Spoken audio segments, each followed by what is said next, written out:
Hello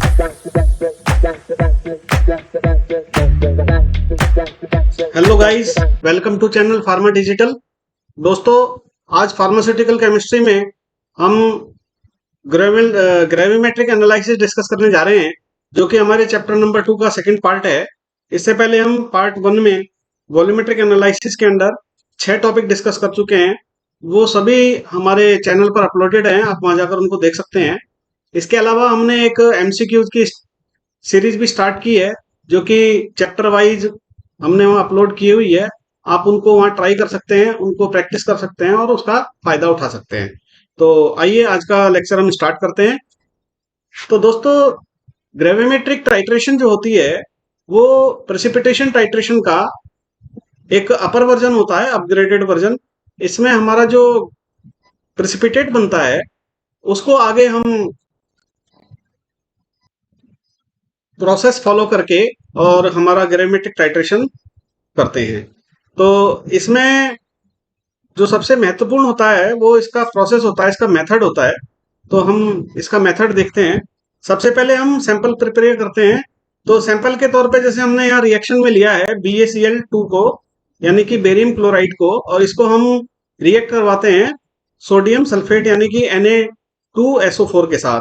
तो हमें precipitate के तौर पर मिलता है हमारा BaSO4 और NaCl, जो कि एक्वस हमारे एनालाइट में घुला हुआ रहता है। दोस्तों, इसके अंदर जो रिएजेंट होता है वो रिएजेंट होता है प्रेसिपिटेटिंग एजेंट, यानी कि जो टाइट्रेंट होता है उसको हम प्रेसिपिटेटिंग एजेंट बोलते हैं, और वो एनालाइट के साथ रिएक्ट करते हुए प्रेसिपिटेट तैयार करता है। तो ये जो प्रोसेस होता है ये हमारा पहले की तरह जैसे हमारे टाइट्रेशन था उस तरह के ही होता है, लेकिन इसमें किसी इंडिकेटर को हम नहीं डालते हैं, क्योंकि इसमें हमें प्रेसिपिटेट को ही आगे प्रोसेस करना होता है। दोस्तों, इसके बाद हमारा शुरू होता है ग्रेविमेट्रिक टाइट्रेशन वाला मेन प्रोसेस। सबसे पहले हम फिल्टर करते हैं इसको। फिल्टर के लिए हम लेते हैं एक फनल, यानी कि एक कुप्पी लेते हैं, उसमें रख देते हैं एक फिल्टर पेपर, और जो हमारा एनालाइट जिसके अंदर हमारा प्रेसिपिटेट तैयार हुआ है उसको इसके अंदर से पास करते हैं। तो जो हमारा लिक्विड कंटेंट होता है वो जो हमारा फिल्टर पेपर है उसके थ्रू पास हो जाता है, और जो हमारा प्रेसिपिटेट रहता है उसमें वो फिल्टर पेपर पर जाकर स्टोर हो जाता है। अब हम उस फिल्टर पेपर पर जो हमारा प्रेसिपिटेट है, सॉलिड जो पार्टिकल है, उसको इकट्ठा कर लेते हैं, कलेक्ट कर लेते हैं, और एक जो क्यूरिसिबल होता है, यानी कि एक कटोरी नुमा हमारा एक बर्तन होता है, उससे उसको हम आगे जो सेपरेट किया है वॉश करते हैं उसको, और वॉश हम उसको करते हैं हमारे पानी या किसी सुटेबल रिएजेंट की मदद से। इसके बाद दोस्तों हम करते हैं उसका ड्राइंग, यानी कि हम उसको हमारी जो क्यूरिसिबल होती है उसके अंदर रख के और ओवन में रखते हैं, और उसको 1 मिनट के लिए 110 डिग्री से 120 डिग्री के अंदर अच्छे से गर्म कर लेते हैं। दोस्तों, इसमें कुछ प्रॉब्लम होती है ओवन के अंदर, इसलिए इसका जो यूज है हम बकनर फनल के अंदर करते हैं।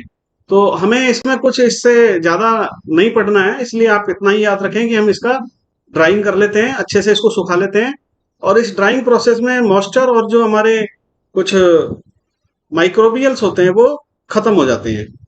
फिर दोस्तों इसको हम इग्नाइट करते हैं, यानी इसको हम जलाते हैं, और जलाने के बाद हमें एक रेजिड्यू मिल जाता है। साथ ही इसमें जो कुछ चिपचिपे स्टिकी कंस्टिट्यूएंट्स होते हैं, पार्टिकल्स होते हैं, वो भी जल जाते हैं, खत्म हो जाते हैं। अब इसको लेकर हम हमारी जो वेइंग मशीन होती है तराजू, उस पर उसको हम तोल लेते हैं, और तोलने के बाद जो है हम इसका फिर कैलकुलेशन प्रोसेस करते हैं। तो दोस्तों, इसमें जब कैलकुलेशन प्रोसेस है इसका एक फॉर्मूला होता है। इसमें P is equal to small w multiplied by G.m divided by capital W multiply by 100। तो दोस्तों, इसमें जो हमने ये वर्ड्स लिखे हैं इनका मतलब है P is equal two percent purity of substance, यानी ये हमें फाइंड आउट करनी है हमारे टाइट्रेशन के दौरान जो हमने प्रोसेस किया था। इसके बाद जो स्मॉल w है इसका मतलब होता है वेट ऑफ कंस्टिट्यूएंट, यानी कि जो हमने रेजिड्यू प्राप्त किया लास्ट में उसकी जो वेट होता है वो हमें यहाँ पुट करना होता है। इसके बाद जो कैपिटल डब्ल्यू है वो हमने जो सैंपल लिया था, करीब हम सैंपल लेते हैं 0.1 मिलीग्राम हमारे एनालाइट के अंदर। और जो जी डॉट एम है इसको हम कहते हैं ग्रेविमेट्रिक मेथड। इसका भी फार्मूला होता है दोस्तों, जैसे कि एटॉमिक मास ऑफ आयन और molar mass of precipitate form. तो दोस्तों जो हमारा आयन है इसके अंदर हमें जो Ba2+ यानी कि बेरियम का आयन है उसका हमारा मास होगा वो 137.33 होगा। और उसको हम डिवाइड करेंगे हमारे मोलर मास प्रिसिपिटेट का, यानी कि जो हमारा बेरियम सल्फेट हमें मिला था उसका मास होता है 233.44। जब इनको हम डिवाइड करेंगे तो हमको प्राप्त हो जाएगा 0.5885। और जो हमारी फॉर्मूला है उसके अंदर हम इन सब वैल्यूज को पुट कर देंगे और हमारा रिजल्ट हम देख लेंगे। इसके बाद दोस्तों इनकी क्लासिफिकेशन है। तो सबसे पहले इसमें आता है प्रिसिपिटेशन ग्रेविमेट्री। तो दोस्तों ये सिंपल होता है, इसके अंदर जो हमारा प्रिसिपिटेटिंग एजेंट होता है वो एनालाइट के साथ रिएक्ट करता है और हमारा प्रिसिपिटेट तैयार हो जाता है। और जो प्रोसेस अभी हमने देखा था वो प्रोसेस करके हम हमारा रिजल्ट ले लेते हैं। इसके बाद होता है वोलेटाइल ग्रेविमेट्री। तो जिन आयन को हम जानना चाहते हैं उनको हम सेपरेट कर लेते हैं बाय द वोलेटाइल, मतलब उनको हम उड़ा देते हैं गर्म करके थोड़ी हीट देके उनको अलग कर लेते हैं। और उनको अलग करके कहीं वो जो प्रोसेस होता है उससे हम एक जगह उनको इकट्ठा कर लेते हैं और जो चेंज आता है दोनों के वेट में उसको हम मेजर करके हमारा रिजल्ट ले लेते हैं। इसके बाद दोस्तों आता है इलेक्ट्रो डिपोजिशन ग्रेविमेट्री। तो दोस्तों हमने जो हमारी अर्लियर क्लास में पढ़ा था, हम किसी वॉल्यूम के अंदर किसी लिक्विड के अंदर जब इलेक्ट्रोड्स को लगाते हैं एनोड और कैथोड को, और जब हम उसमें से करंट पास करते हैं तो हमारे आयंस जो है वो हमारे इलेक्ट्रोड्स पे यानी एनोड और कैथोड पे इकट्ठा हो जाते हैं। तो जो कैथोड पे हमारा मेटल आयन इकट्ठा होता है उसको हम फिर सेपरेट आउट कर लेते हैं।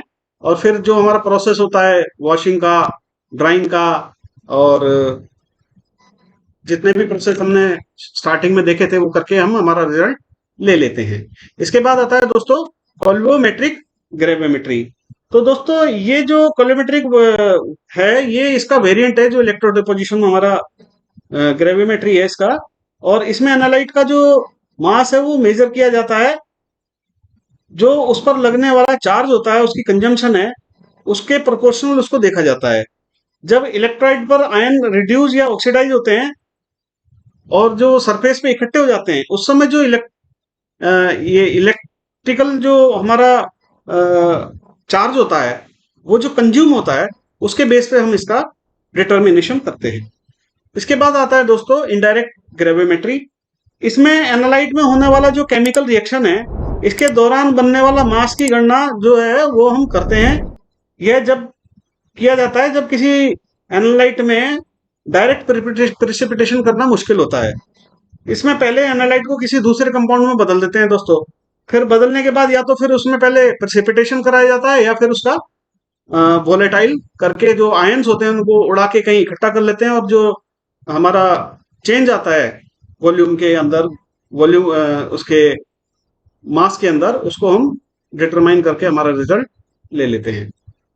इसके बाद दोस्तों हमारे जो पार्ट 1 और पार्ट 2 यानी कि वॉल्यूमेट्रिक एनालिसिस और ग्रेविमेट्रिक एनालिसिस है उनका हम एक कंपैरिजन करते हैं। तो इसको दोस्तों आप नोट डाउन कर लें और इसको याद करें क्योंकि इसमें समझाने जैसा कुछ नहीं है, आपको इसे मेमोराइज करना पड़ेगा। इसके बाद दोस्तों आता है इसमें एडवांटेजेस। तो सबसे पहले इसमें होता है इसका हाई एक्यूरेसी। ये दोस्तों बहुत एक्यूरेट रिजल्ट देता है जब हम इसका मेजरमेंट करते हैं। दूसरा इसकी एप्लीकेबिलिटी जो है वो बहुत वाइड है, बहुत सारे फॉस्फेट सल्फेट्स आयंस जो होते हैं मेटल के उनके लिए ये सुटेबल होता है। इसके बाद ये बहुत ज्यादा सिंपल होता है इसका प्रोसीजर और आसानी से जो है हम इसका रिजल्ट प्राप्त कर लेते हैं। और ये कॉस्ट इफेक्टिव भी होता है, यानी कि जो और मेथड होते हैं वो थोड़े से खर्चीले होते हैं और इसमें कॉस्ट थोड़ी कम लगती है। दोस्तों इसके बाद है इसमें कुछ लिमिटेशंस। तो सबसे पहले आता है इसमें जो ये होता है दोस्तों ये टाइम कंज्यूमिंग होता है, यानी कि इसमें थोड़ा प्रोसेस बहुत लंबा होता है। पहले हमें प्रेसिपिटेट तैयार करना होता है, फिर उसके बाद जो है उसको हम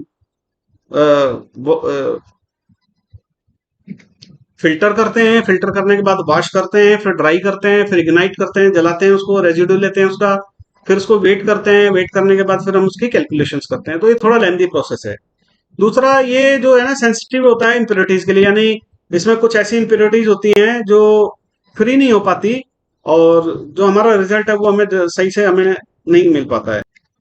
इसके बाद जो इसकी रेंज है वो लिमिटेड होती है, यानी कि डायनेमिक रेंज जो है वो लिमिटेड है। इसका मतलब ये होता है दोस्तों कि जो हमारा कंसंट्रेशन होता है अगर वो कम मात्रा में है, लो है वो, तो फिर इसकी जो डिटर्मिनेशन है वो थोड़ी मुश्किल होती है।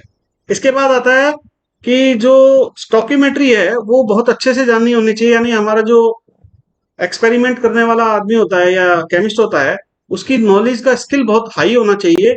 उसको अच्छे से इसकी जो स्टॉकियोमेट्री होती है वो मालूम होनी चाहिए, उनका कंसंट्रेशन वगैरह किस तरह से किया जाए। तो दोस्तों this was all about our today's lecture. तो मुझे उम्मीद है आपको ये लेक्चर अच्छे से समझ में आ गया होगा।